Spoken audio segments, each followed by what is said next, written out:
আমার আপনার পয়গম্বরকে হত্যা করার জন্য কাফেররাও ষড়যন্ত্র করেছে, কিন্তু আমার নবীকে তারা হত্যা করতে পারে নাই। মুসলমান ভাইরা রে আমার, মক্কার দারুল নদওয়া পরামর্শ কেন্দ্রের ভিতরে আলোচনা হলো আল্লাহর হাবিব বিশ্বনবী রহমাতুল লিল আলামিনকে কাফেররা দেশান্তরী করে দিবে, আমার নবীকে দেশান্তরী করে দিবে, মক্কা থেকে ভাগিয়ে দিবে। মুসলমান ভাইরা রে আমার, আবু জেহেল উতবা সাইবা বলল না, মক্কার দারুল নদওয়ায় যে পরামর্শ হলো মুহাম্মদকে মক্কায় রাখা যাবে না, দেশান্তরী করে দেওয়া হবে। আবু জেহেল বলল, আমার পরামর্শ গ্রহণ করো, মুহাম্মদ রাসূলুল্লাহকে যদি দেশান্তরী করে দেওয়া হয়, মুহাম্মদ যে এলাকার ভিতরে যাবে, যেই দেশের ভিতরে যাবে, ওই দেশের ভিতরে কোরআনের রাজ কায়েম করে ফেলবে। আল্লাহু আকবার। এবার বলল, তাহলে কি করা যায়? এবার পরামর্শ হলো, এবার বলল তাহলে কি করা যায়? আবু জেহেল ডাকদা কয়, আমার পরামর্শ গ্রহণ করো। বলে, আগামীকাল সূর্য ওঠার আগে মুহাম্মদকে দুনিয়া থেকে বিদায় করে দেব। জোরে কর নাউজুবিল্লাহ। দারুল নদওয়ার সমস্ত লোকজন বলল,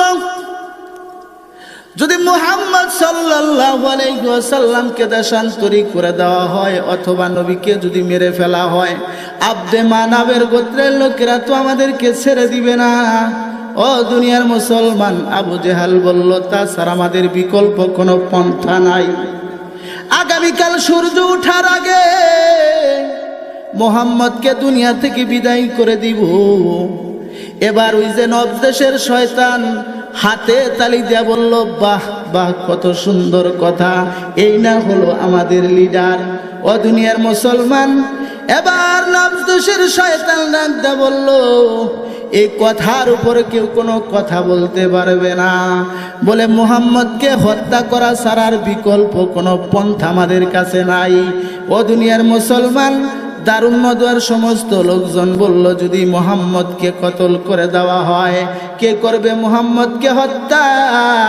এবার বলল, আমার পরামর্শ তোমরা গ্রহণ করো। নবজ দেশের শয়তান ডাকতে বলল, আমার পরামর্শ হলো, বলে প্রত্যেক গোত্র থেকে 2 জন করে যুবক নেওয়া হবে।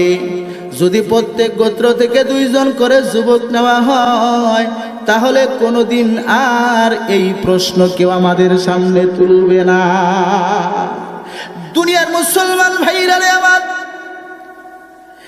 এবার আবু জেহেল আল্লাহর হাবিব বিশ্ব নবী রহমাতুল লিল আলামিনের ঘরের চতুর্পাশ দিয়া যুবকদেরকে দাঁড় করাইয়া দিল।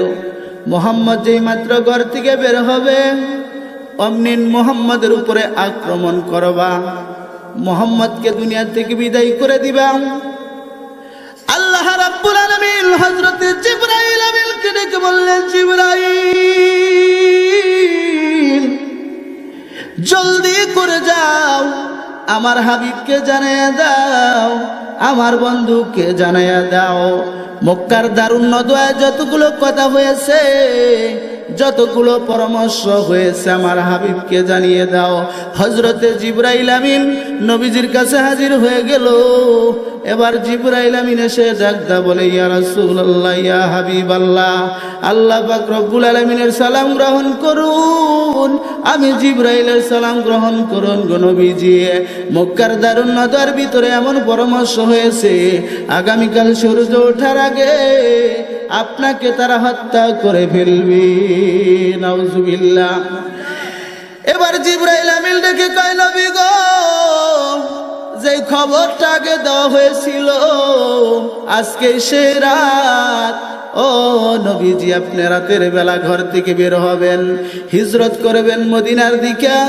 ও দুনিয়ার মুসলমান, আল্লাহর হাবিব বিশ্ব নবীকে জিবরাইল আমিন সূরাতুল ইয়াসিনের কতকগুলি আয়াত নবীজির কাছে পেশ করে বললেন, এই আয়াতগুলি তেলাওয়াত করবেন আর এক মুষ্টি বালু হাতের ভিতরে নিয়া কাফেরদের দিকে নিক্ষেপ করবেন। আল্লাহর হাবিব বললেন, এক মুষ্টি বালি কাফেরদের দিকে নিক্ষেপ করলে কি হবে?